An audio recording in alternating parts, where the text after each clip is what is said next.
In this video, I'm going to show you how you can easily log out of Facebook Messenger on your iPhone.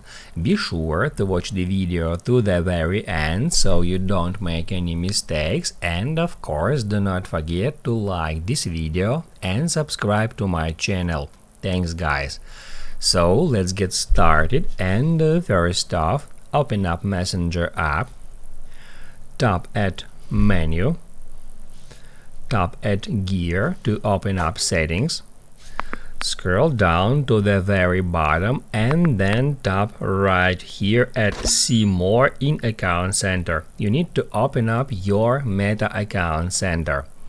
After that, go to Password and Security, where you are logged in. Then select your Facebook account, and it will show you all the devices where you are logged in with your Facebook account. And all you have to do now in order to log out your Messenger account from any device is just tap where it says Select Devices to log out. Then you will be able to checkmark those devices from which you want to be signed out, and once you've done with that, just tap at Log Out, just like that. That's how you can easily log out of Facebook Messenger on your iPhone.